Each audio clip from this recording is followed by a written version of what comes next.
e Talento são autores do livro que mostra os bastidores inéditos da maior e mais polêmica operação de combate à corrupção do Brasil, a Lava Jato, e que acaba de ser publicado pela Globo Livros. A obra, que tem como título O Fim da Lava Jato, como a atuação de Bolsonaro, Lula e Moro enterrou a maior e mais controversa investigação do Brasil, tem 376 páginas. A gente conversa agora com Aguirre Talento. É jornalista formado pela Faculdade de Comunicação da Universidade Federal da Bahia, nascido em Salvador em 87, trabalhou no jornal à tarde, no Folha de São Paulo e nas revistas Isto É e Época. E desde 2018 é repórter do jornal O Globo em Brasília, cobrindo as investigações da Polícia Federal e da Procuradoria-Geral da República.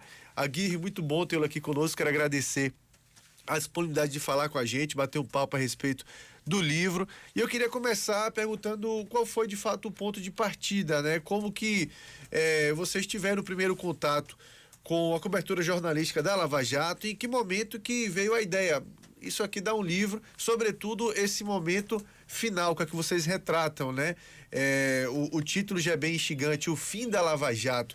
O que foi que motivou a escrever o livro e pegando do começo, né? Como que começou o contato com a história da Lava Jato, até jornalisticamente mesmo, né? A gente sabe, todos nós cobrimos e você até, por estar em Brasília, até um pouco mais de perto. Bom dia, muito bom tê-lo aqui conosco. Bom dia, Fernando. Bom dia, ouvinte de feira.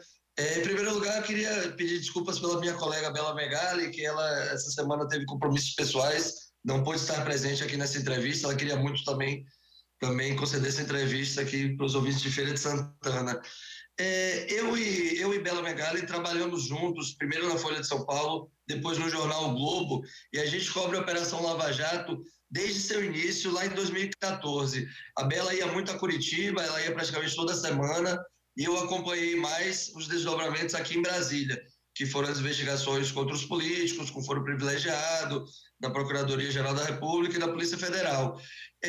Então, isso foi um fato muito relevante, a Lava Jato, no cenário político brasileiro, nos últimos 7 anos, desde 2014, a Lava Jato executou prisões de políticos de diversos partidos, realizou investigações contra diversos desses políticos e, de certa forma, teve um impacto decisivo nas eleições de 2018, já que o ex-presidente Luiz Inácio Lula da Silva ficou fora da eleição por ter sido condenado em um processo iniciado pelo então juiz Sérgio Moro. E depois, o nosso ponto de partida do livro é a eleição de 2018 e o processo do juiz Sérgio Moro se tornar político. Mas o nosso ponto de partida da apuração foi, na verdade, quando o Sérgio Moro rompeu com o presidente Jair Bolsonaro. Naquele momento, já se esperava há algum tempo que houvesse esse rompimento, porque a relação entre os dois estava muito estremecida, tinha muitas brigas nos bastidores, mas poucas coisas vinham a público. Então, quando Sérgio Moro faz aquele discurso de despedida, lançando acusações graves sobre o presidente da República, dizendo que o presidente queria ter informações sigilosas de investigações em curso da Polícia Federal, e aquilo gera uma investigação até contra o presidente sobre possíveis interferências indevidas da Polícia Federal.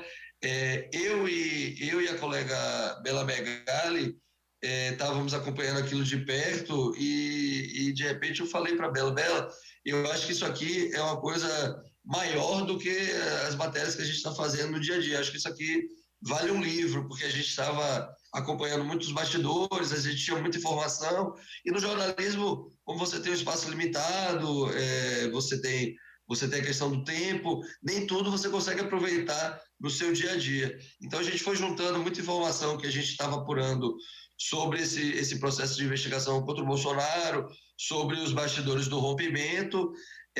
A gente conversou com editoras e vendemos o projeto para a Globo Livros, até que a gente acertou de fazer um livro que não tinha um escopo muito definido ainda, porque a gente não sabia, a história ainda estava em curso, a gente não sabia qual seria exatamente o enfoque, até que quando começou a ser desmontada totalmente a Lava Jato, acabamos adotando esse enfoque mais claro de retratar como que o próprio Bolsonaro, que foi eleito com o discurso da Lava Jato, Sérgio Moro, que foi o juiz da Lava Jato, e o ex-presidente Lula, que foi o principal alvo da operação, de certa forma tiveram atuações que permitiram o fim da operação, o fim de todo aquele aparato de investigação. Pois é, e no livro vocês fazem também um resgate de erros e acertos, né, da Lava Jato. Queria que você, sem trazer tanto spoiler do livro assim, mas destacasse um pouco pra gente do que vocês consideram como esses principais erros e acertos na Lava Jato, e que combinaram até mesmo no que você chamou no livro, desde a capa, do fim da Lava Jato, né? Queria que você falasse um pouco sobre isso. A gente tomou cuidado no livro, é uma coisa muito difícil do jornalismo, mas a gente tomou cuidado de tentar ser o mais imparcial possível e mostrar todos os personagens em suas complexidades, porque não são só heróis e vilões. Sérgio Moro cometeu diversos erros que se tornaram mais evidentes por causa daquela divulgação de mensagens obtidas por um ataque hacker, que mostraram que, de certa forma, ele orientava os procuradores, tinha uma troca de informações muito próximas que não havia com os advogados de defesa, então, de certa forma, havia um desequilíbrio entre as partes, e nessa questão dos erros, o próprio Moro cometeu muitos erros de cálculo dentro da trajetória política, porque ele não tinha o traquejo de assumir um cargo político em Brasília, ele estava 20 anos na magistratura, ele tinha uma caneta muito poderosa que qualquer decisão dele tinha a obrigação de ser cumprida. Então, quando ele se torna ministro da Justiça, ele passa a ter que dialogar com a classe política, negociar a aprovação de projetos, o pacote anticrime, que ele tentou fazer como sua principal bandeira. Então, ele acabou errando muito por não conseguir não conseguir se relacionar muito bem com a classe política em Brasília e foi acumulando desgastes até certo ponto as derrotas contra o aparato de combate à corrupção acabaram se tornando um instrumento da classe política para impor derrotas ao próprio Sérgio Moro, porque também principalmente o Congresso Nacional não nutria simpatia por Moro por toda a atuação dele na Lava Jato, né? O trabalho dele, de certa forma, atingiu os principais partidos políticos. Então, ele era visto com a grande antipatia dentro do Congresso e foi sofrendo muitas derrotas que foram fruto dessa antipatia e dessa falta de traquejo político, de lidar com os atores aqui de Brasília, que é muito diferente do seu trabalho como juiz. Bom, e você traz aqui, inclusive, no próprio subtítulo, como a atuação de Bolsonaro, Lula e Moro enterrou a maior e controversa investigação do Brasil. Bom, do Moro a gente já sabe, talvez tenha sido a figura mais icônica de tudo isso, pelo fato de ter sido o juiz, depois teve aquela situação, né, do Intercept Brasil, que teve toda aquela questão dos áudios vazados, o chamado Vaza Jato, participou do governo Bolsonaro depois, deixou, né, o cargo de juiz e agora, de fato, é um político. No caso de Lula e de Bolsonaro, qual a contribuição dos dois, na visão de vocês, para que a Lava Jato perdesse força, de fato, e como que eles atuaram nesse sentido? O que a gente mostra no livro, no caso de Bolsonaro, é que ele, a partir do momento em que os filhos dele passaram a ser alvo de investigações, ele se preocupou muito em manter sob controle os órgãos de investigação, a Polícia Federal, o Ministério Público Federal, o COAF, que é um órgão que investiga transações financeiras atípicas. Então, o presidente Jair Bolsonaro atuou para, de certa forma, aparelhar esses órgãos e impedir que as investigações voltassem a ter o ritmo que elas tinham na época do auge da Lava Jato.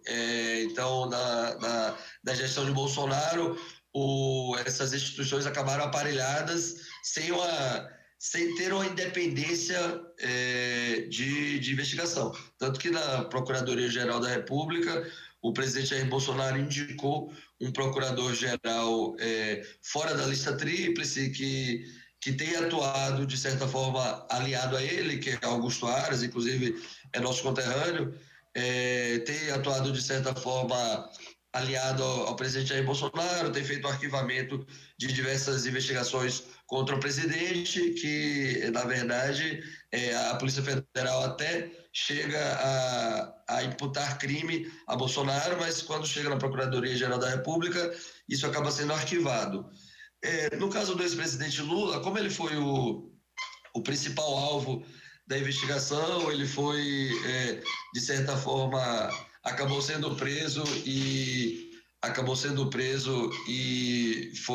ficou de fora da eleição de 2018 por causa das investigações da Lava Jato.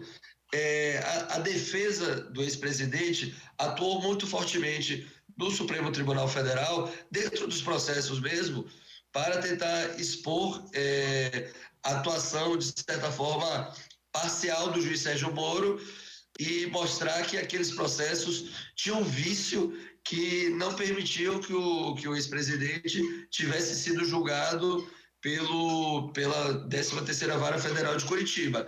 A atuação de Lula foi principalmente por meio de diversos habeas corpus, processos de suspeição, de impedimento, ao longo das diversas instâncias da Justiça, até chegar ao Supremo Tribunal Federal, para mostrar que, de certa forma, houve uma atuação indevida do juiz da Lava Jato, que isso acabou sendo reconhecido pelo Supremo Tribunal Federal em um julgamento do ano passado, que declarou a suspeição de Moro e anulou todas as condenações do ex-presidente.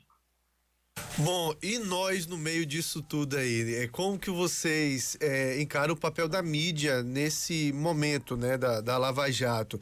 Exerceu influência de alguma forma também para caminhar para o fim da operação?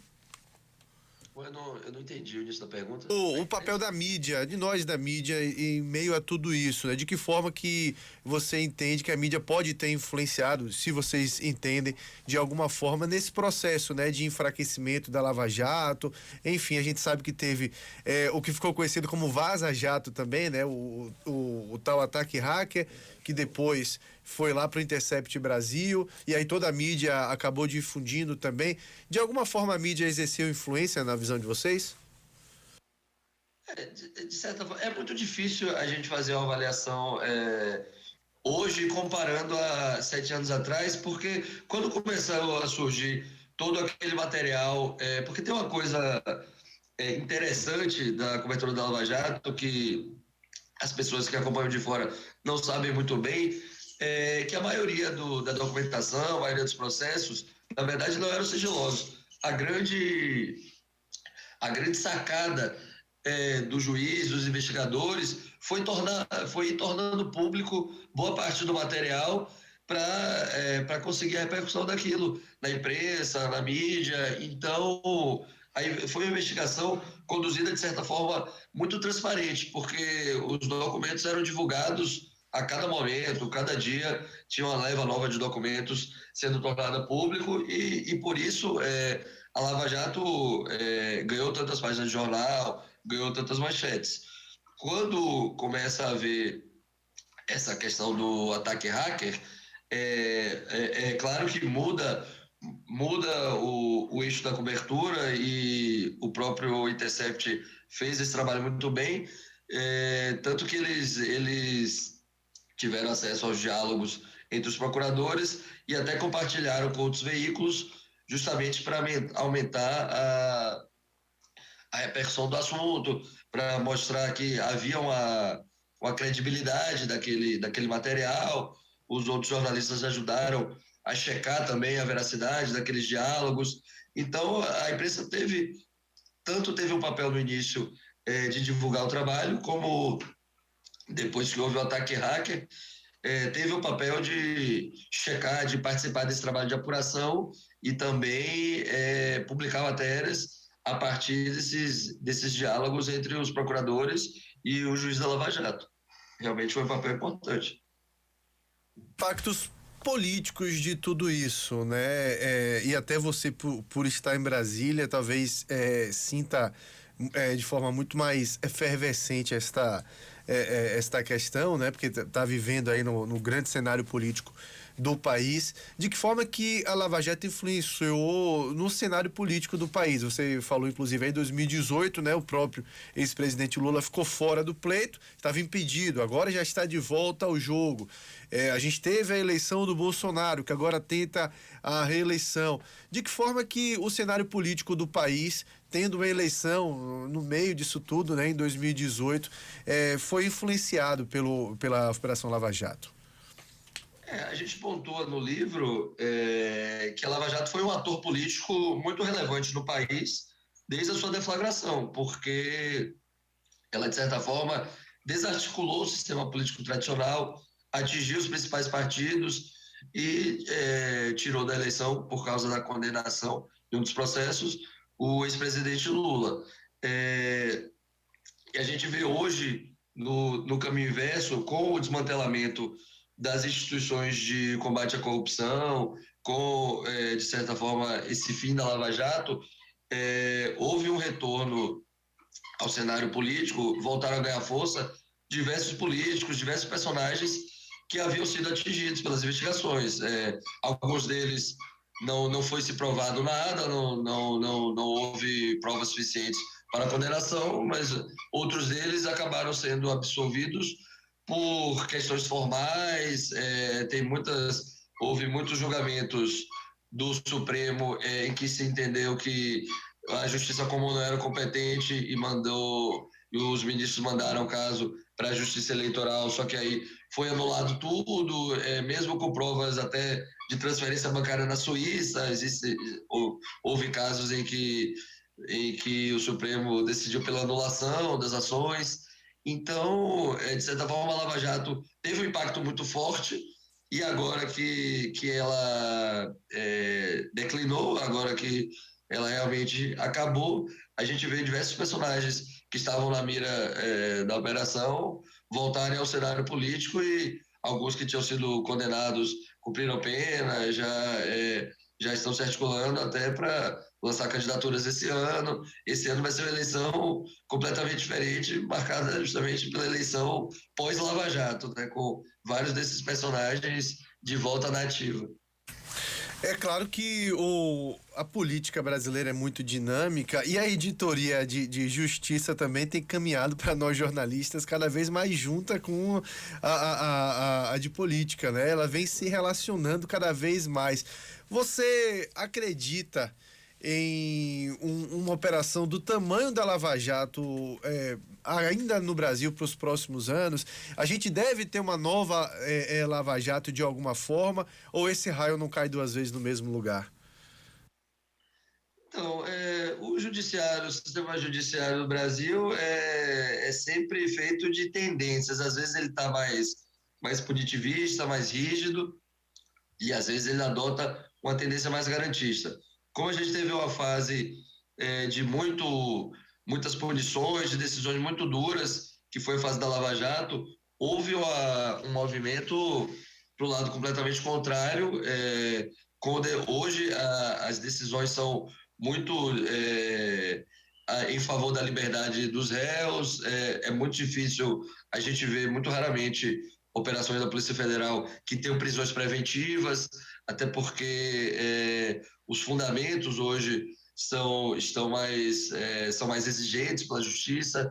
Então, pelo cenário de hoje, há uma certa dificuldade em ter uma operação desse tamanho. Até os próprios investigadores, hoje não estão mais confortáveis em trabalhar com muito afinco, porque vários deles acabaram sendo punidos por órgãos de controle ou foram escanteados.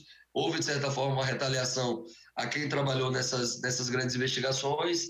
Então, a gente está numa fase de entre-safra, digamos assim. Talvez daqui a alguns anos, depois que as instituições se acomodarem e depois que o aparato institucional voltar a ter uma formatação mais, digamos assim, pessoal, talvez isso volte a ocorrer. Eu acho que não no grau da Lava Jato, mas talvez em um tamanho parecido.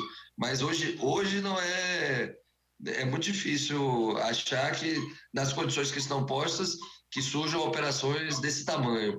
Eu acho que é uma coisa que vai demorar alguns anos para as instituições se reestruturarem, para o Ministério Público, para a Polícia Federal, para os outros órgãos, Receita Federal, COAF, voltarem a ter uma certa independência e seus agentes públicos voltarem a ter, digamos assim, coragem de fazer um trabalho que incomode os poderosos sem o receio de serem retaliados.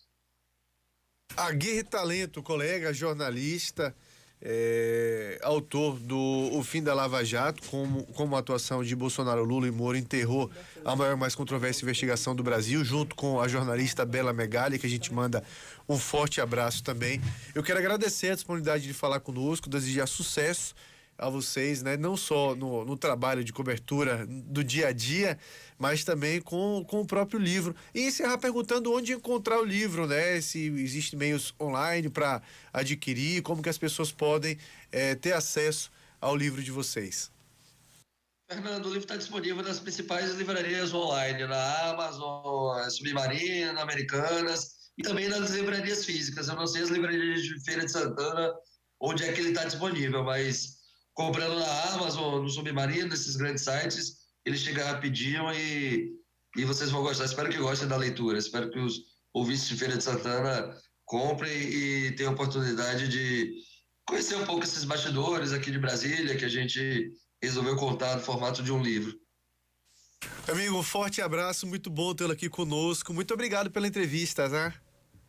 Obrigado, muito obrigado pelo espaço, viu? Bom dia aos ouvintes. Valeu, conversamos então.